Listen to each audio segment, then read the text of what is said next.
Greetings, BC Boom. It's yours truly, Ondrei, here with you on the channel designed with you in mind. This week is our second week of the series, The Upside Down Kingdom. And in the Upside Down Kingdom, honor is greater than power. You see, your actions can turn this world upside down, your honorable actions. We are living in a world where leaders make decisions that sometimes are honorable or dishonorable. They're favorable or not so favorable. We're living in a world today where if that wasn't the leader that I selected, I don't want to follow that leader. However, we're going to learn some things today as our ministry partner comes before us. One of the subjects we're going to talk about is King David and how he responded before he was king to the current king, how he honored that king, how his actions could have been very different. However, he chose to be a man of honor. Get something to take notes with, whether your iPad or your tablet or your phone or plain old-fashioned pencil and paper. And I'll be back with you shortly.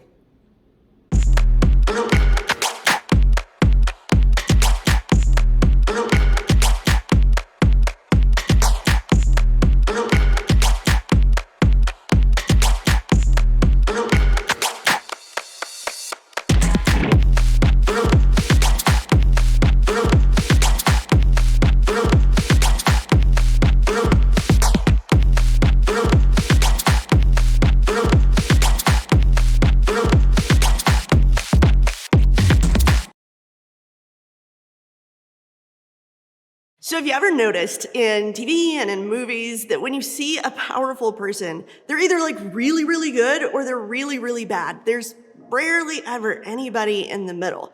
I mean, the most interesting people, you know this, are the people that are super awesome or they are terrible leaders. They're superheroes or they're super villains. And in this series, we've been talking about the idea of being powerful and specifically how we all have powerful people in our lives, people in positions of leadership, people in positions of authority, and sometimes, just like in the movies, those leaders are awesome. Sometimes they're inspiring and helpful and encouraging. They're all the good stuff. You know them. It's your favorite teacher. And even if you're not always happy with what they tell you to do, most of the time we follow what they say because we trust them. We like them. We respect them. But you know this. At the same time, we all know what it feels like to have a real life example of a person in power or a person with authority who, well, should not be a powerful person. And last week we talked about how Jesus is the best example of how to use power. That he introduced this idea of an upside down kingdom, a way of thinking about the world that is upside down or different than the way that everyone else thinks about it, especially when it comes to power and authority. But that leaves us with a question, doesn't it? What about when powerful people don't exactly lead like Jesus would? I mean, what do you do when you have a leader or a boss or a teacher or a coach who is lazy? What do you do when they're disrespectful or when they discriminate? What do you do when they're just wrong? What do you do when the person who has the power doesn't deserve the power that they have? I mean, what about the teacher who could not care less about their actual students and only cares about the grades? They love science, but they hate sophomores. What about the boss at your after-school job? The one who makes decisions that you don't agree with or treats the other employees really unfairly? Or what about, I mean, this is personal, what about the adults in your life who talk about being a Christian and they also talk bad about everybody else? What then? I mean, are we just required to be good followers of bad leaders? And is that even what God really wants? Like, does God really want me to just blindly follow somebody who isn't kind, isn't selfless, isn't respectable, and doesn't deserve the power they have just because they have the power? Or is it okay to ignore them? Or in my case, is it okay to make fun of them? Especially if they're really funny? Like, if the person is a bad leader, do I have to be a good follower? Those are really good questions. And I bet all of us have asked them at some point or another. I mean, dealing with people in authority who don't exactly live up to their responsibility, that never goes away, by the way. Even as an adult, that never goes away. The truth is, we will always have powerful people in our lives, people who have more power or authority than we do. And although this is complicated, the good news is that God has given us a starting point for how to respond to a powerful person, no matter how they're using their power. In ancient Israel, there was a powerful king named David. But long before he was king, David had a lot of experience with powerful people. I mean, maybe you heard this story. As a kid, David's dad basically ignored him, overlooked him, and there was this major opportunity for his family, and David's dad just completely left him out of it. And as a teenager, David faced off with a giant named Goliath who had been bullying the Israelite people for a long time. And not many years after that, David had to decide how to deal with the most powerful person in the country. At the time, it was the king. Let me give you a little bit of background. God chose David to be the next king of Israel. There was a slight problem. Israel already had a king, and the king's name was Saul. And Saul, he wasn't exactly ready to leave. So King Saul decided he needed to take action. I mean, this kid, David, was a threat, so he decided to kill him. And what do you do when an evil king is coming to kill you? David did exactly what any of us would have done. He ran for his life. For years, David literally was on the run, and that's where we pick up the story. After Saul returned from fighting the Philistines, he was told that David had gone into the wilderness of the En-Gedi. So Saul chose 3,000 elite troops from all Israel and went to search for David and his men near the rocks of the wild goats. At the place where the road passes some sheepfolds, Saul went into a cave to relieve himself, but as it happened, David and his men were hiding farther back in that very cave. Okay, in case you're wondering if you heard that right, you did. King Saul takes 3,000 troops to go hunt down David, all because Saul was the type of leader who gets a little jealous when somebody else has success. He was the literal worst. Then, on the way to go kill David, Saul walks into a cave to take a bathroom break. And David and his guys are hiding in that exact cave, just a little further back, and he doesn't see them. Now they're tucked into the back of a cave, and Saul is all alone. Now is your opportunity, David's men whispered to him. Today the Lord is telling you, I will certainly put your enemy into your power to do with as you wish. So here was David's chance. Years of being hunted down finally came down to this moment. Saul had been a terrible authority figure in David's life, and now David had the chance to do something about it. One slash of the sword, and David's problems are over forever. His own men with him were begging him to do it, but look at what he decided to do instead. So David crept forward and cut off a piece of the hem of Saul's robe. The hem of his robe. That's a weird flex. All of David's backup guys had to be confused. I mean, this was supposed to be the day when David was finally gonna get revenge. He was gonna stop hiding. He was gonna become the king. He was gonna kill Saul. But that's not what happened at all. In fact, Saul left the cave without ever knowing David was there. And while David could have stayed hidden in the cave, he actually runs out and sees Saul and gets his attention and shows him the piece of cloth in his hand, the piece of cloth that he had cut off from Saul's robe. And at that moment, Saul knew that David had the chance to kill him and didn't. And what David did next explained it all. He says, "May the Lord judge between us. Perhaps the Lord will punish you for what you are trying to do to me, but I will never harm you. As the old proverb says, from evil people come evil deeds. So you can be sure I will never harm you. Who is the king of Israel trying to catch anyway? Should he spend his time chasing one who is as worthless as a dead dog or a single flea? May the Lord therefore judge which of us is right and punish the guilty one. He is my advocate and he will rescue me from your power." Now listen, David could have taken down Saul right then and there. And if we're being honest, he had a good reason to do it. Saul deserved it. But what David realized is that even though Saul had all this power and all this authority, David still had the power to decide what role he was going to play in the story. Here's what I mean. See, David quoted this saying that he had heard growing up: from evil people come evil deeds, meaning evil people do evil stuff. And he's basically saying, if I do this, if I take Saul's life, I am going to become one of those evil people. If I do this, I am no better than Saul. And I'm not going to be one of those people. King Saul, you may be like that, but not me. Saul may have been a killer, but in that moment, David decided, I'm not going to be like him. Saul may have been disrespectful, but David would never stoop to his level. Saul may have been wrong and deserving of disrespect, but David knew that in honoring Saul, even when he didn't deserve it, David was exercising his own power, and ultimately, he was honoring God. I mean, talk about an upside down way to use your power. David could have used his strategic position to his advantage to kill Saul in that cave, but in God's upside down kingdom, David knew that the best way to use his power was for good. In fact, one way to say it is this: in the upside down kingdom, honor is greater than power. And we have the same opportunity. We can choose to be honorable no matter who is leading us. Their actions, no matter who they is, don't have to determine our actions. I mean, does that mean you always obey? You always comply? You just do whatever they say without thinking? No, of course not. David ran for his life. If he had obeyed, he would have died. He did decide, however, that no amount of Saul being evil could force David to become evil as well. It wasn't worth it. He wouldn't become like the person he was running from. Now, hopefully you'll never find yourself in that situation, but let's be honest, you may find yourself in other situations where the person with the power isn't acting like they should. I mean, there may be times when ideally the right thing to do would be to respectfully and humbly say no to a powerful person in your life because they're leading you against what is right or what is wise. And listen, I mean, let's just be brutally honest for a second.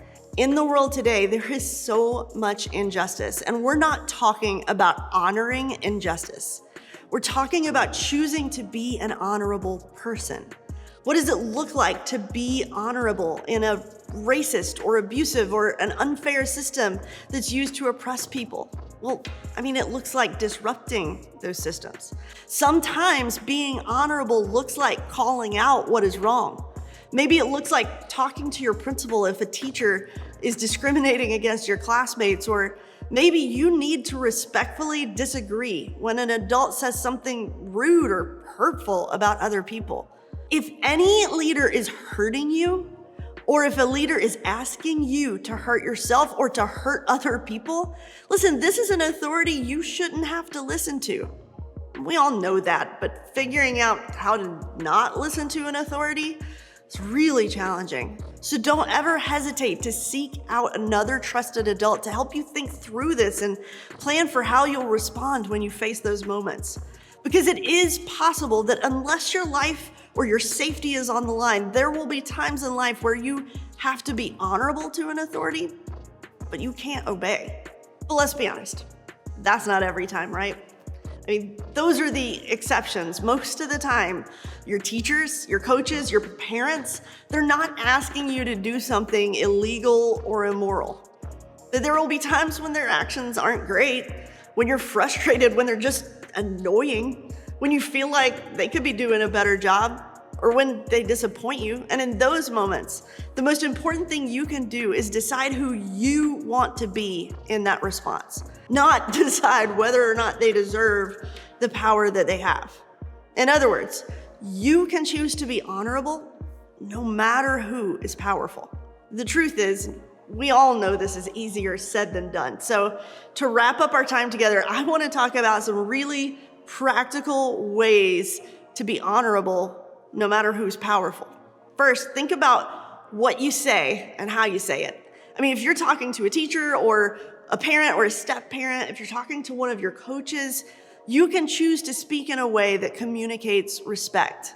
And if you have to argue or disagree with your stepmom, you can argue in a way that's calm and uses words to find solutions, not uses words to make the other person look stupid. I mean, put simply, your words are your choice, and you can choose to honor someone with your words, even if you don't agree with that person in the moment.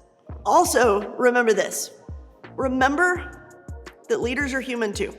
It's easy to see powerful people as not people. It's easy to see coaches or parents or teachers as if they're some kind of superhero who's never gonna make mistakes, but you know that's not true. There are gonna be times they make mistakes. There are gonna be times when a teacher messes up, or when your boss at your after school job, they're gonna get it wrong from time to time. And in those moments, you can respond honorably by treating them the way that you would wanna be treated if you were in the same situation.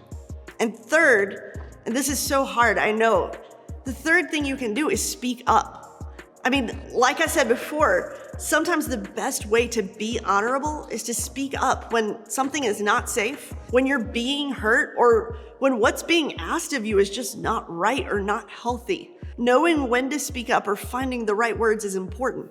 It's also really tricky. And that's why I want everyone here to have a small group leader and to have other adults in your life who care about you, who want what's best for you, and who can guide you in situations that are really tough like this. And if you ever find yourself in a situation where you need to speak up to a powerful person, or you think you might need to speak up to a powerful person, I want you to make a plan for what that conversation looks like. I want you to talk with your family or talk with your small group leader about what that plan is and what you're gonna say. Those are the kinds of decisions you shouldn't ever have to figure out alone. And the thing to remember in all of this is God is inviting us to participate in an upside down kingdom, in a totally different way of seeing power. He's inviting us to participate in a way of life where honor is greater than power. And that means you can be honorable, no matter who is powerful. That can be difficult, but it's what Jesus modeled, and it's what he invites us to be a part of. And I promise, it's the best way to see and treat power when it comes to making decisions now that will help you grow into the best possible version of yourself. You can start living in that upside down kingdom kind of way today. Now listen, I know this whole conversation about people who are leaders or people who are in power, it's just complicated because so many of us, we have different experiences with people in power, and almost every one of our experiences is unique. And I mean, for instance, even though David was honorable in this story that I shared today, he did not always get it right in every situation. In fact, I would encourage you, go back and read more of his wild story when you get a chance. But no matter your situation, I hope that this week you talk with your small group and you talk with your leader about the specific authorities in your life and how to handle them. Because the truth is, you'll always have powerful people in your life. Some will be great, and some will not. But you can decide for yourself who you're gonna be and how you're gonna respond. No matter who's in charge, you can choose to be honorable. And that's powerful.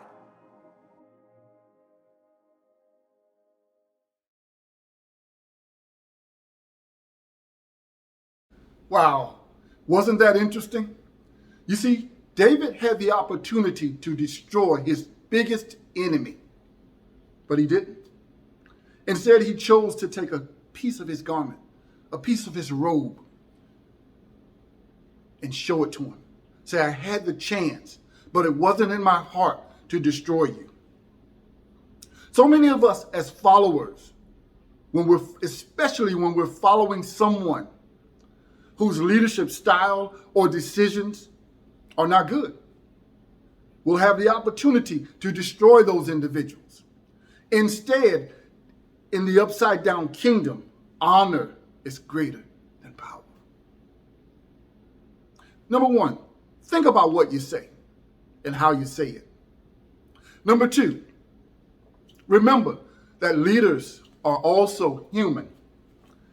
Number three, speak up. I remember being in the military, and one thing, when you heard a certain phrase, you knew that what was going to follow was adverse, or it was a challenge to someone's mindset. Whenever you heard the words, with all due respect, you knew that what was going to follow was in total disagreement. I want you to think about that. I want you to think about that as we move forward in this world, to turn it upside down with honor. Let us pray. Lord, we thank you for this opportunity that we've had this week in this session, the upside down kingdom. And we know that honor is greater than power. Lord, give us the wisdom to act in honorable ways when we encounter challenging situations with leaders that are not making wise decisions. Give us the wisdom to say, with all due respect, and to remain respectful to those individuals. Thank you, Lord, for this time. I bless you.